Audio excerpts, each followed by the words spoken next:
Hey there.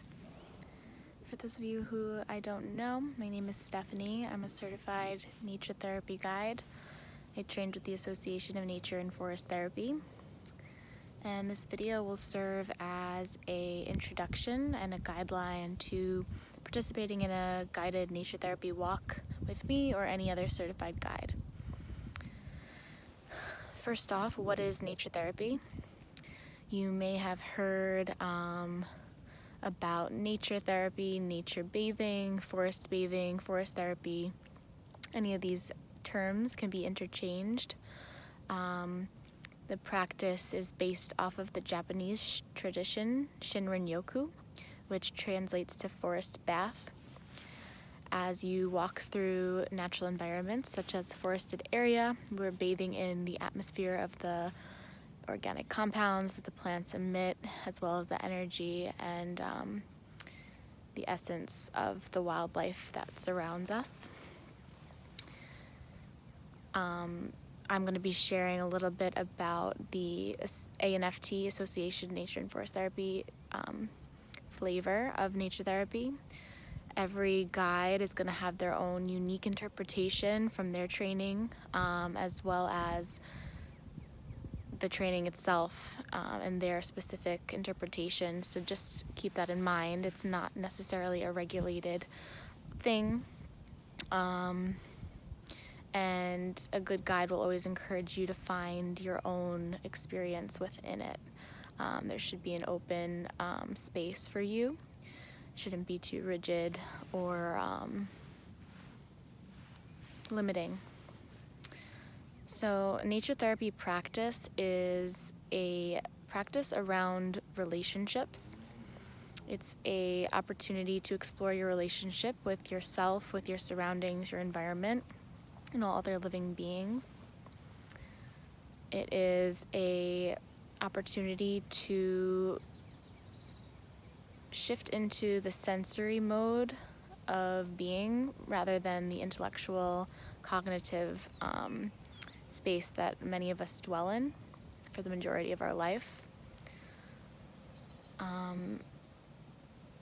This practice is intuitive and sensory based, so your guide will be offering some activities for you to participate in, and there's no right or wrong way of doing it, and you just explore how you feel, you discover, you play, and you connect.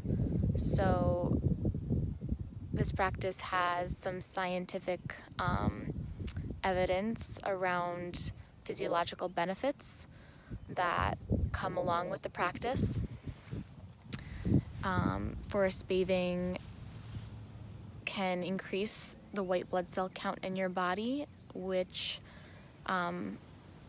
is our immune function. So by bathing in the organic compounds from certain plants, pine trees have a really high content of phytoncides, which is their form of immunity.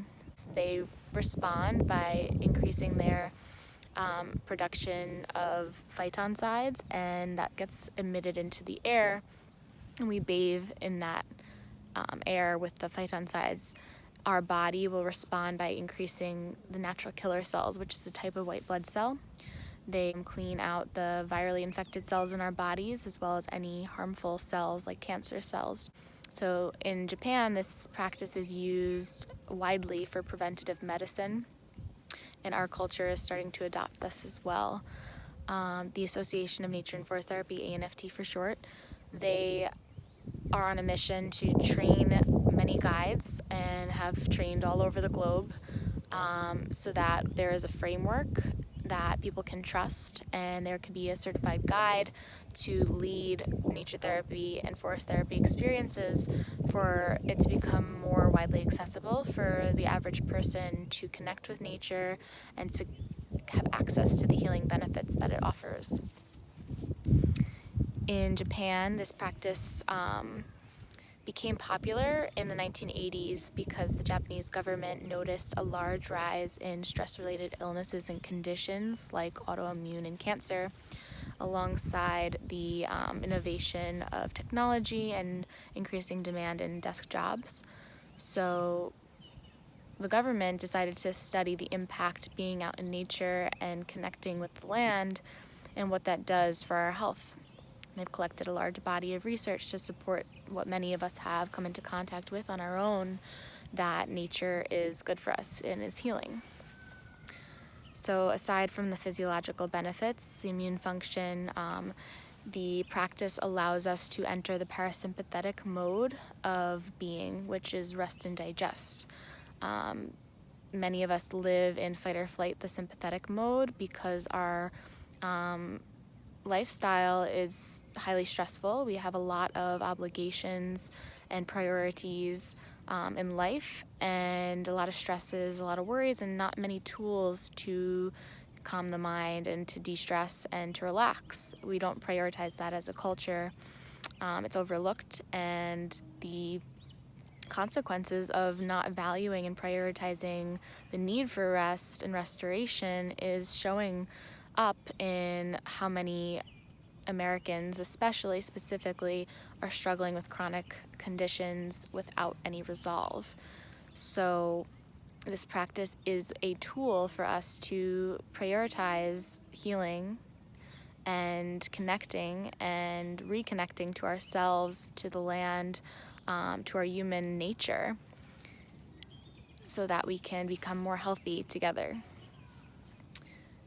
It is my belief that our health and the ecological, environmental health are directly related, and by participating in this practice, you might come to the same belief on your own.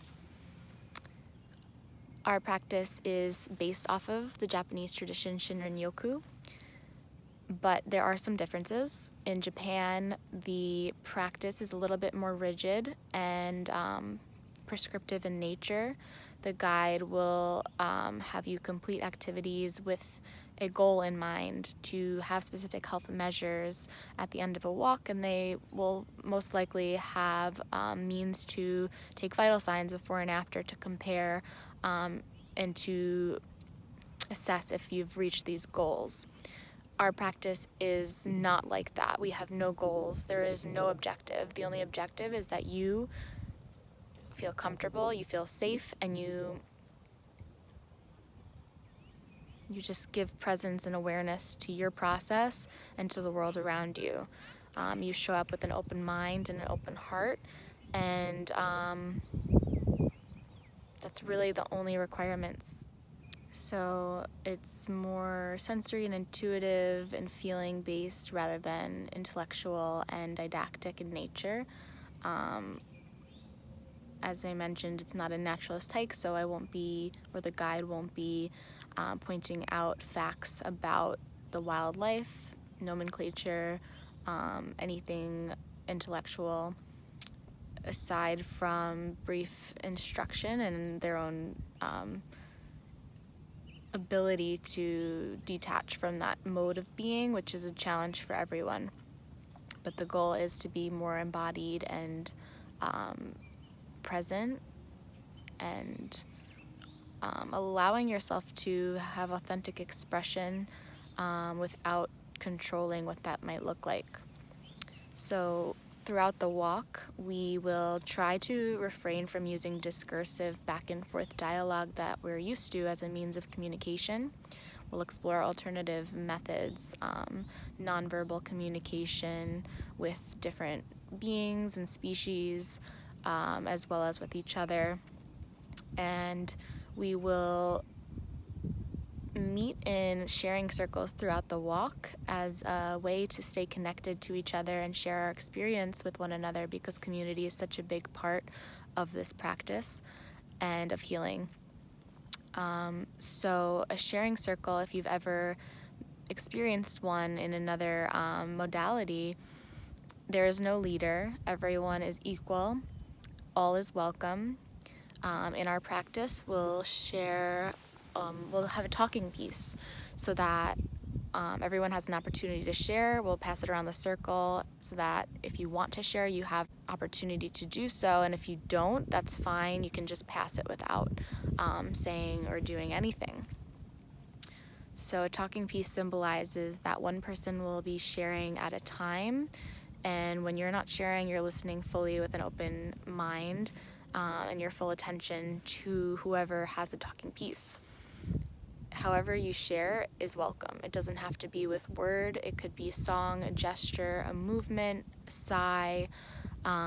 It could be with silence. However you feel is welcome and is appreciated. Just allow yourself to reveal yourself. So many of us have become accustomed to thinking so much about what we're saying and controlling how other people view us, and in learning settings specifically, we're trained to respond with what we think that the leader wants us to say as the right answer, and it's very conditioned. And so this is an opportunity for us to explore expression that is ours and is unfiltered and unjudged. It's not right or wrong.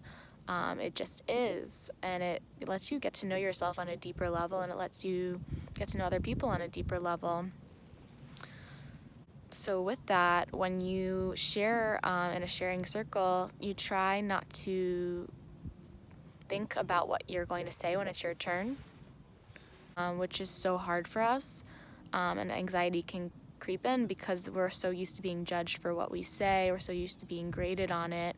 And so we'll do our best to just focus on who's speaking so we can give them our undivided attention and trust ourselves that whatever we say when it's our turn is fine, it's welcome. It doesn't have to be spectacular. It doesn't have to be anything. So that's a really great piece of the experience where we can have our individual experiences and share whatever it is that we want to share with the group without having to share anything, but you're still together, separate but together. And then in addition to the sharing circle, another component of a nature therapy walk is the guide will offer a series of invitations throughout the walk. These invitations are exercises, activities, suggestions for us to put our attention to. Most likely sensory experiences such as touching the bark of a tree. And these invitations are open-ended. There's no right or wrong way of doing it. They're not graded, and you won't be given explicit instruction on how to do it right. It's your opportunity to explore what comes up for you and to do it right. It's your opportunity to explore what comes up for you.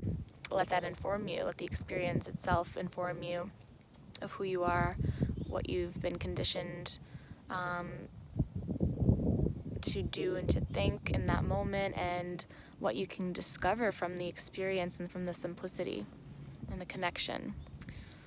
You don't have to do anything that's suggested. If an invitation makes you feel uncomfortable in any way, causes anxiety, or you feel like you really don't know how to do it because it's so open-ended, then just allow yourself to do what makes you feel comfortable in that moment. Try not to get stressed out about it. It should never be anything that causes anxiety, anguish, discomfort.